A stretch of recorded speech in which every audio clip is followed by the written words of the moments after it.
in a world where dignity is often tested by prejudice. One man's journey on a flight turns into a lesson that could change lives forever. Sometimes the sky is not the limit, it is where true humanity is revealed. Jack Carter adjusted the strap of his leather carry-on bag as he entered the bustling International Airport terminal. The smell of roasted coffee beans mixed with the faint scent of polished floors. His shoes clicked softly as he walked, each step carrying the weight of a journey longer than this flight alone. For Jack, age 45, this day was symbolic. His entire life had been a story of climbing uphill, dragging invisible chains of judgment, and still moving forward. Growing up in a rough neighborhood, he remembered days when even a school lunch felt like a victory. As a teenager, he was told repeatedly that people like you don't make it far. At 20, he was turned away from job interviews before they even asked him a question. Yet here he was, holding a business-class ticket in his hand. He had not inherited wealth. He had not been handed shortcuts. Every dollar for this flight had come from the sweat of his own back, and the long nights he spent building a company from scratch. He specialized in logistics, helping small businesses move their products across states. And after 2 decades of relentless persistence, his company had finally started to grow. This trip was for an international partnership meeting, something he once only dreamed of. Jack approached the gate. The airline attendant, a young woman in uniform, scanned his ticket and gave him a professional smile. "Welcome aboard, Mr. Carter. Business class boarding is this way." Hearing the words business class directed at him made Jack feel a quiet pride. It wasn't about the seat or the free champagne. It was about belonging in a place many once insisted was not for him. Walking down the jet bridge, Jack inhaled deeply. The faint scent of jet fuel mixed with the recycled cool air blowing through the narrow passage. He adjusted his jacket and stepped into the cabin, his eyes widening slightly.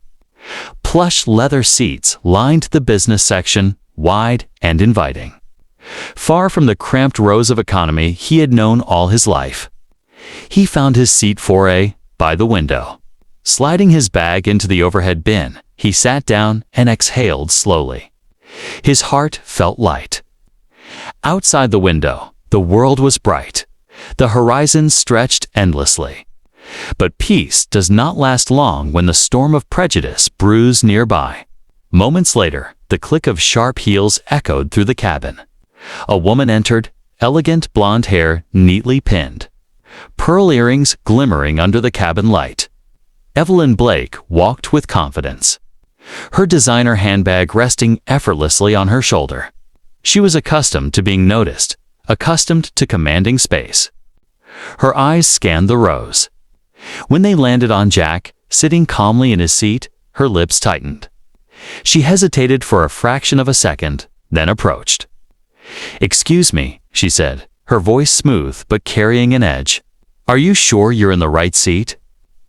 Jack looked up, his expression calm. "Yes, seat 4A." Her brow furrowed slightly. "This is business class. Perhaps you meant economy." The words were not shouted, yet they struck like cold steel. Passengers nearby pretended to look at their phones or out the window. But the air was suddenly heavy. Jack's jaw tightened. He had faced moments like this before. He had trained himself not to explode, not to let anger control him. With a slow, steady breath, he replied, "This is where I belong. My ticket says for A, and here I am." Evelyn blinked, clearly unsettled by his composure. She muttered something under her breath and placed her bag in the overhead bin. Jack turned his gaze back to the window, but his heart knew. This was only the beginning of turbulence, and not the kind controlled by the captain. The cabin filled gradually as more passengers boarded. Business class was nearly full now, with murmurs of conversation, the rustle of jackets, and the sound of luggage sliding into bins. Jack leaned back into his seat, breathing slowly, willing himself to stay calm. But Evelyn Blake was not finished. Her discomfort simmered beneath her polished exterior. She pressed the call button above her seat with a manicured finger. A moment later, Sophia Ramirez, a young flight attendant with warm brown eyes and a professional smile, approached. "Yes, ma'am. How can I help you?" Evelyn leaned slightly closer, lowering her voice, but not enough to avoid being overheard. "I believe there has been a mistake. That man," she gestured subtly toward Jack, "should not be in business class. Could you please check his ticket and arrange to have him seated where he belongs?" Jack sat still, his hands folded, his eyes fixed ahead. His calmness was not weakness. It was the armor he had built over years of enduring these moments. Sophia's smile faltered, but only for an instant. "Ma'am, if his boarding pass says business class, then he has every right to be here." Evelyn scoffed lightly. "You don't understand. I travel often. There are standards. Look at him. This is not appropriate." Nearby, a passenger coughed, shifting in his seat, clearly uncomfortable. Another lowered her gaze, wishing she could vanish into her book. Jack closed his eyes briefly, inhaling. His father's words came back to him from decades ago. "Son, one day the world will test your right to stand where you stand. When that day comes, hold steady. Your worth is not theirs to give or take." Sophia's voice grew firmer, though still polite. "Ma'am, every passenger deserves respect. If you wish, I can verify his ticket. But until then, please understand that he is in the correct section." Evelyn pursed her lips, unsatisfied. "Do that. Check it. Mistakes happen. I cannot imagine sitting here all flight with this." Her words hung in the air, sharp as knives. Sophia glanced at Jack, her eyes apologetic. Jack gave her a small nod, silently telling her it was all right. He had faced worse. He would face this too. Still, inside, the sting was real. He had worked for years to claim this space. And in an instant, she had reduced him to an intruder. Sophia walked away to get the manifest, her professionalism steady. Jack turned his head back toward the window.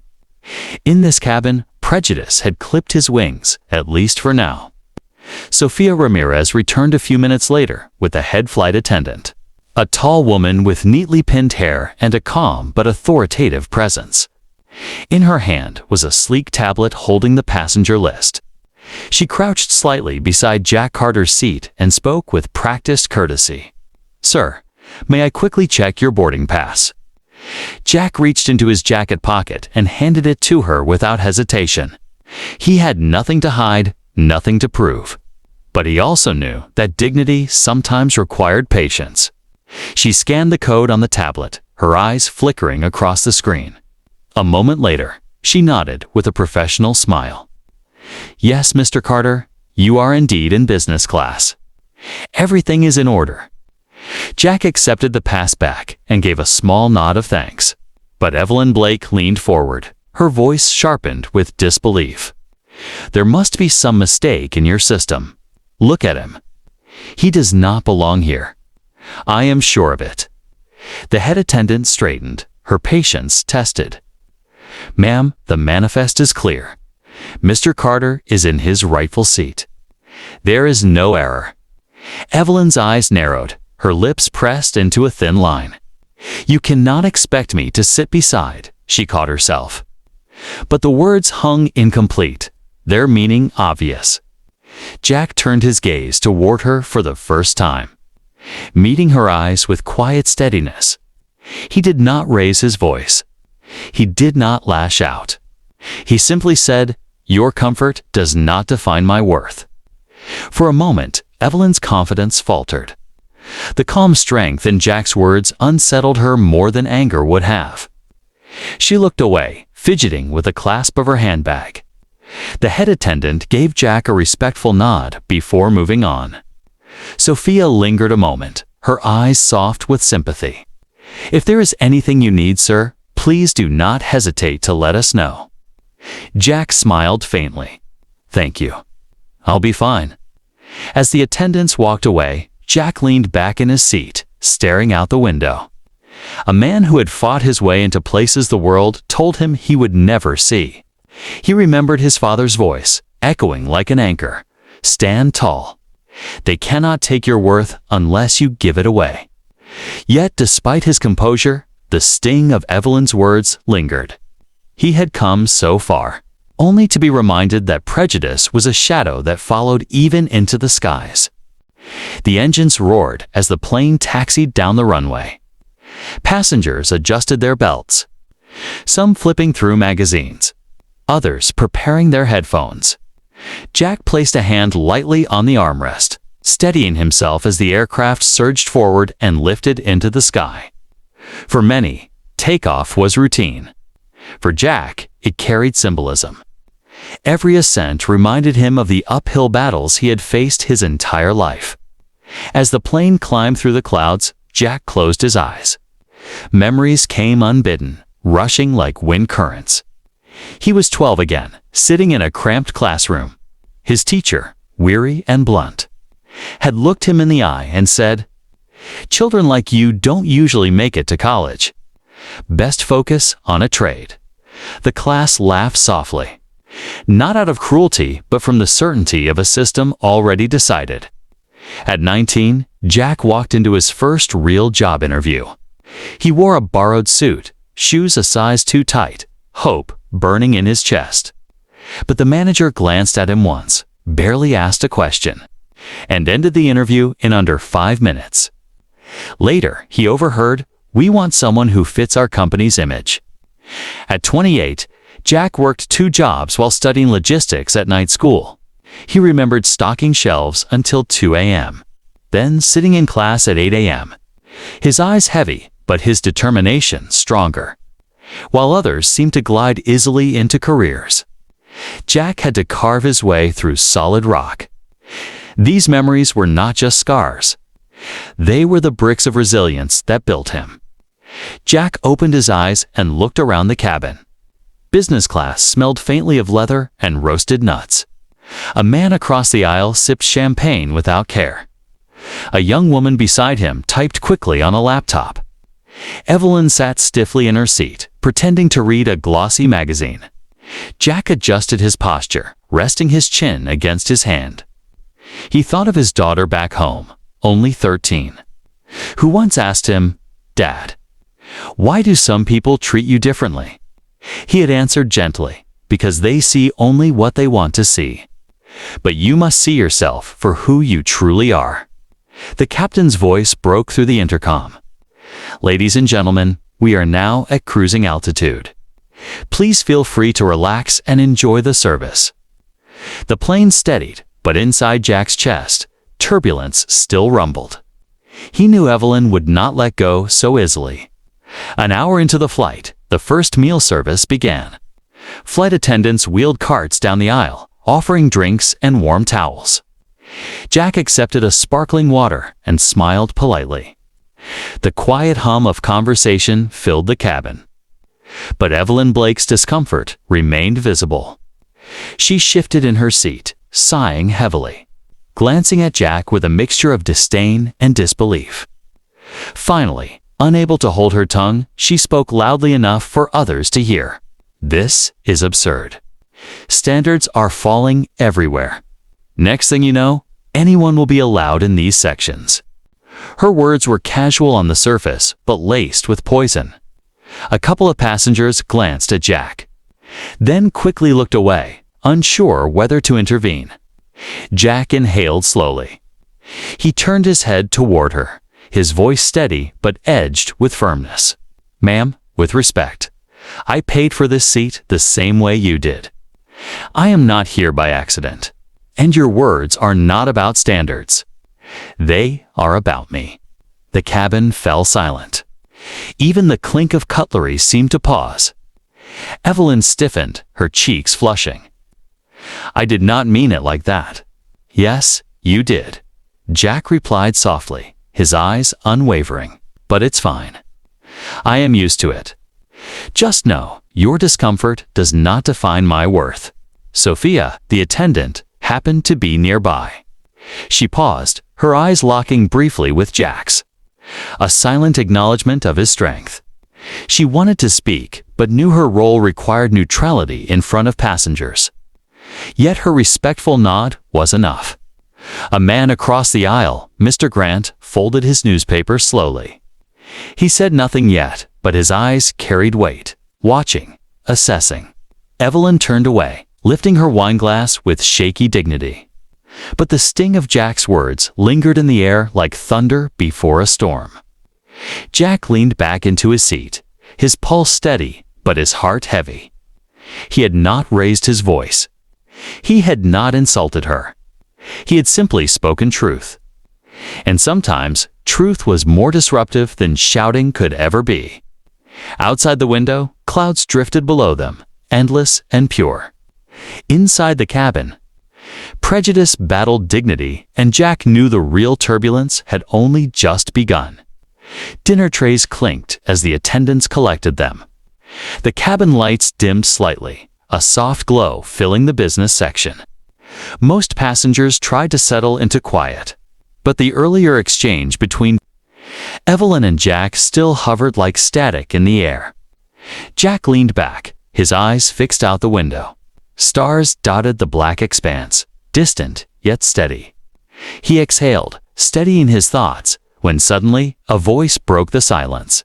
"Sir," said Mr. Grant, the businessman across the aisle. His tone was measured, his words careful. "If I may, I just want to say, you belong here as much as anyone. Don't let anyone tell you otherwise." Jack turned his head. Mr. Grant's expression was firm, almost protective. His hair was graying at the temples, his suit neatly pressed. He was a man clearly accustomed to this class of travel. Yet his voice carried sincerity, not condescension. Another voice followed, softer but equally steady. "He's right. It was Lena Kim." The young woman 2 rows back, who had been quietly typing on her laptop. "I saw everything. And I'm sorry you had to go through that. But your composure, it mattered. Please don't think it went unnoticed." Jack's throat tightened slightly. For a moment, the silence of strangers had felt heavier than Evelyn's words. But now, these voices chipped away at the isolation. He nodded slowly. "Thank you. Sometimes silence hurts more than words, so your voices matter." Evelyn shifted uncomfortably, her eyes darting toward her magazine. She pretended to be absorbed in its glossy pages. But the red flush on her cheeks betrayed her unease. She was no longer as certain, no longer supported by the invisible complicity of silence. Sophia, the attendant, walked by just then, catching Jack's eye briefly. The gratitude in her glance was subtle but real. She could not openly choose sides, but her spirit did. For the first time since boarding, Jack felt less alone. The storm was not over, but a ray of light had broken through. 2 hours into the flight, the aircraft hit turbulence. The cabin jolted gently, overhead bins rattling. Passengers adjusted their belts, nervous murmurs spreading like ripples. Jack remained steady. Years of life's turbulence had trained him to remain calm even when the ground or the sky shook.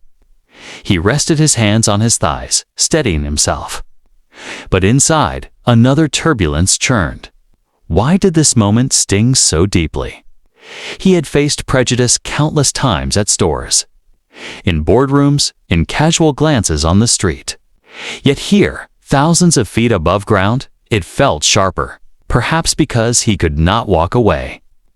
Perhaps because the cabin, with all its luxury, became a cage where prejudice echoed louder. He closed his eyes, memories flooding in again. He saw his mother's weary face, working 2 jobs just to keep food on the table. She had told him once, "Baby, the world won't always see your worth. But never let that make you blind to it yourself." He remembered the nights he had wanted to quit school, tired of being dismissed as not smart enough. But each time, His mother's words had pulled him back.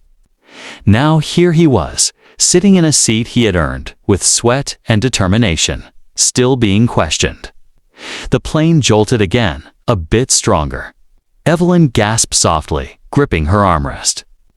For a fleeting moment, fear softened her arrogance. Her eyes flickered toward Jack, as though seeking reassurance despite herself. Jack did not gloat. He did not smirk. Instead, he gave her a calm nod, a silent gesture of steadiness.